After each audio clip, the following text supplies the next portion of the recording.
today? Oke, alhamdulillah I'm fine too, thank you.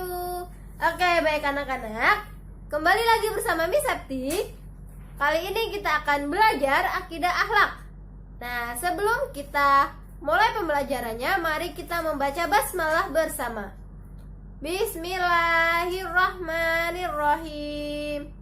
Oke, semoga pembelajaran kita kali ini dapat berjalan dengan lancar dan mendapatkan manfaatnya untuk kita semua. Nah, baik anak-anak, pada kesempatan kali ini kita akan belajar akidah akhlak dan akan membahas tentang akhlak tercela. Nah, akhlak tercela yang akan kita bahas di sini adalah tentang sombong, ya, pengertian dari sombong, dan lalu kita juga akan membaca sebuah kisah dari Alqamah yang sombong dan durhaka kepada orang tuanya. Oke, baik anak-anak, mari kita mulai pembelajaran kita untuk kali ini. Sombong artinya sifat orang yang merasa lebih dari orang lain. Orang yang sombong merasa dirinya paling baik, paling pandai, paling kaya, paling rajin, paling kuat, paling tampan, paling cantik, dan sebagainya. Orang yang sombong juga akan selalu memandang rendah orang lain. Padahal belum tentu orang yang dianggap rendah atau lebih buruk darinya itu lebih buruk. Bisa saja orang yang dipandang rendah oleh orang yang sombong adalah orang yang jauh lebih baik dari orang yang bersikap sombong. Nah, untuk itu anak-anak, kita tidak boleh sombong. Kita tidak boleh memiliki sifat yang sombong.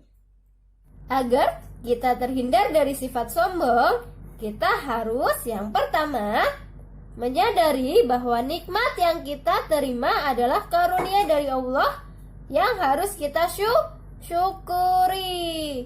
Lalu kita harus menyadari bahwa semua kelebihan yang ada pada diri kita itu tidak kekal. Seperti contohnya, orang yang kaya dapat menjadi miskin. Lalu orang yang cantik dan tampan dapat berubah menjadi buruk. Nah, itu ya, karena kita itu mempunyai kelebihan dari Allah, itu tidaklah kekal. Bisa saja berubah kapanpun ketika Allah menghendakinya. Lalu menyadari kelemahan dan keterbatasan dari diri kita sendiri. Selanjutnya, akibat dari sifat sombong yaitu kita akan dijauhi oleh teman-teman. Lalu yang kedua, kita dibenci oleh Allah, orang tua, dan guru, karena orang lain itu tidak menyukai orang yang bersifat sombong. Terutama Allah itu sangat tidak menyukai umatnya yang mempunyai sikap sombong. Lalu yang ketiga, menimbulkan permusuhan. Orang yang bersikap sombong itu dapat menyebabkan permusuhan karena merasa dirinya itu tidak mau tersaingi dari orang lain dan selalu menganggap rendah orang lain. Orang yang sombong juga akan menjadi temannya setan.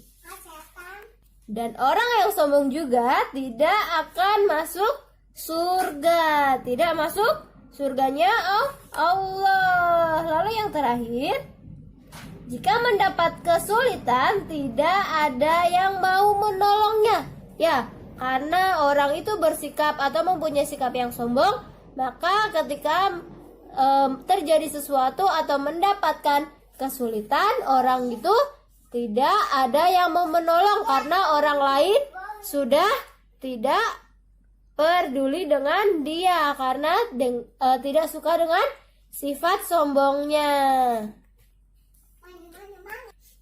Nah, selanjutnya kita akan membahas tentang hal-hal yang dapat membuat seseorang menjadi sombong.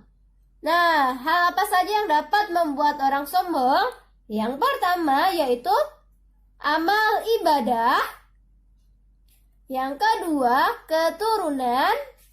Yang ketiga, ilmu pengetahuan. Yang keempat, harta kekayaan. Lalu ada ketampanan dan kecantikan. Dan yang terakhir, kekuasaan.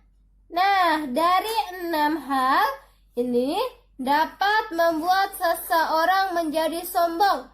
Karena ketika orang yang amal ibadahnya bagus akan merasa dirinya itu paling baik dan paling sempurna. Sama juga ketika orang yang mempunyai ilmu pengetahuan yang tinggi.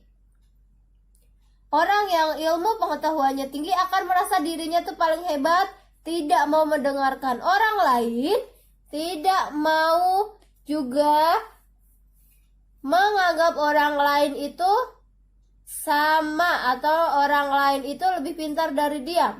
Dia pasti akan menganggap dirinya paling baik, paling sempurna, dan meremehkan orang lain, menganggap orang lain itu lebih rendah dari dirinya. Nah, ketika kita punya 6 hal ini anak-anak, kita harus menghindari sifat sombong. Kita harus menjauhi yang namanya bersifat sombong agar kita tidak dibenci oleh orang lain, orang tua, guru kita, dan dijauhi oleh teman-teman kita ya anak-anak. Nah, anak-anak, sekarang kita akan membahas tentang kisah Alqamah yang sombong dan durhaka kepada orang tuanya.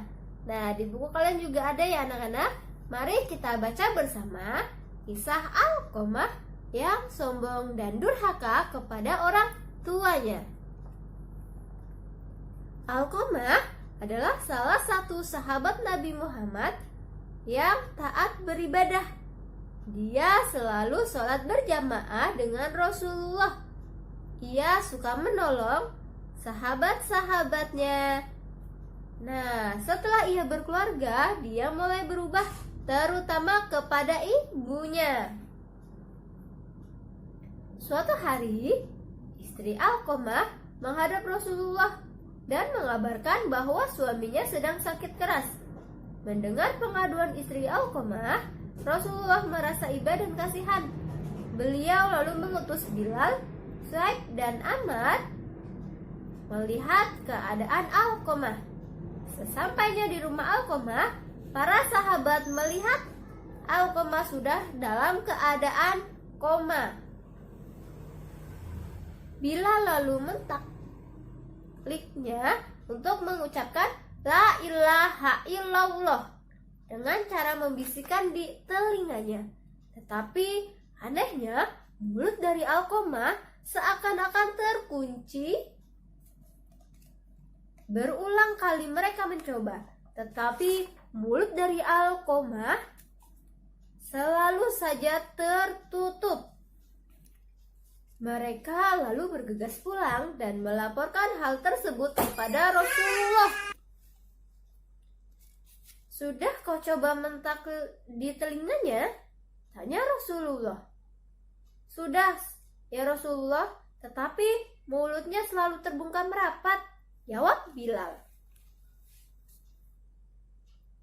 Rasulullah bertanya, apakah Alqamah masih mempunyai kedua orang tua? Ada yang menjawab, ada wahai Rasulullah. Alqamah masih mempunyai seorang ibu yang sudah tua, renta. Nah, bertemulah Rasulullah dengan ibu Alqamah. Lalu Rasulullah bertanya kepada ibu Alqamah, bagaimana sebenarnya keadaan putramu? Sang ibu pun menjawab, wahai Rasulullah, Alqamah rajin sholat, sering puasa, dan senang bersedekah. Lalu Rasulullah bertanya lagi, bagaimana perasaanmu terhadapnya? Dia menjawab, saya marah kepada kepadanya, sebab dia menyakiti hatiku dan durhaka kepadaku. Mendengar ucapan Ibu Alqamah, Rasulullah menjadi mengerti apa yang menyebabkan merasakan sakit yang cukup lama, karena Alqamah telah berlaku sombong dan durhaka kepada orang tuanya. Baiklah, jika ibu tidak mau memaafkan Alqamah, Alqamah tidak akan bisa mengucapkan kalimat syahadat dan dia akan mati dalam keadaan kafir, kata Rasulullah kepada Ibu Alqamah. Biarlah dia masuk neraka, kata Ibu Alqamah. Merasa bujukannya tidak berhasil meluluhkan hati ibunya, maka Rasulullah mencari cara lain. Hai sahabat Bilal, kumpulkan kayu bakar sebanyak-banyaknya, perintah Rasulullah kepada Bilal. Untuk apa kayu bakar itu ya Rasulullah? Tanya Bilal keheranan. Akan aku gunakan untuk membakar Alqamah daripada dia hidup tapi terus tersiksa seperti ini. Lebih baik kita bakar saja agar cepat mati. Itu lebih baik daripada dia menanggung sakit lebih lama lagi, jawab Rasulullah. Mendengar perkataan Rasulullah itu, Ibu Alqamah tersentak, hatinya luluh, membayangkan apa yang terjadi jika anaknya dibakar hidup-hidup. Lalu ia pun menghadap Rasulullah sambil terisak, wahai Rasulullah, jangan kau bakar anakku, kasihan dia. Aku telah memaafkan apa yang telah diperbuatnya kepadaku. Sambil meratap dan menangis, Ibu Alqamah bilang seperti itu, mengucapkan seperti itu kepada Rasulullah. Mendengar hal itu, legalah Rasulullah karena telah berhasil meluluhkan hati seorang ibu yang telah menaruh dendam kepada anak lelakinya. Beliau lalu mendatangi Alqamah dan menuntunnya membaca talqin. Berbeda dengan sebelumnya, mulut Alqamah lantas bergerak mengucapkan kalimat syahadat dan zikir seperti yang dituntunkan Rasulullah. Alqamah kemudian menghembuskan nafasnya yang terakhir setelah fasih mengucapkan kalimat syahadat. Ia meninggal dengan husnul khatimah. Jiwanya telah menjadi tenang karena telah diampuni dosanya oleh ibu kandungnya. Nah, anak-anak, dari cerita yang Miss tadi bacakan, hikmah yang dapat kita ambil yaitu kita jadi orang tidak boleh sombong kepada siapapun, kepada adik, orang tua, teman, saudara, ataupun kepada siapa saja. Tidak boleh sombong kepada orang lain, ya. Jauhilah sifat sombong. Karena sehebat apapun kita, sepandai apapun kita, dan seberapa sering kita sholat, ketika kita durhaka kepada orang tua kita, yang terutama kepada ibu kita, maka seperti tadi Alqamah yang mengalami kesulitan untuk mengucapkan kalimat syahadat ketika dalam keadaan koma, ya. Untuk itu kita tidak boleh durhaka kepada orang tua kita. Kita harus menghormati kedua orang tua kita, menyayangi mereka, dan tidak boleh menyakiti hati mereka. Dan kita juga tidak boleh menyakiti hati orang lain, siapapun mereka. Orang yang lebih muda, orang yang lebih tua dari kita. Ya anak-anak, jauhilah sifat sombong dan tidak boleh durhaka kepada orang tua kita. Karena surga kita ada di kedua orang tua kita. Oke. Nah, baik anak-anak, itu tadi pembelajaran kita untuk kali ini mengenai sifat sombong dan kisah dari Alqamah. Bagaimana anak-anak? Sudah paham? Semoga pembelajaran kita kali ini bermanfaat ya. Dan semoga juga kita terhindar dari sifat sombong dan durhaka kepada orang tua dan tidak boleh menyakiti hati orang lain. Nah, baik anak-anak, cukup sekian untuk pembelajaran kali ini. Mari kita ucapkan hamdalah bersama. Alhamdulillahirabbil alamin. Nah, baik anak-anak, cukup sampai di sini pembelajaran kita kali ini. Kurang lebihnya Miss mohon maaf. Sekian, wassalamualaikum warahmatullahi wabarakatuh. Sampai ketemu di pembelajaran selanjutnya. Tetap semangat, jaga kesehatan kalian selalu ya anak-anak. Dadah.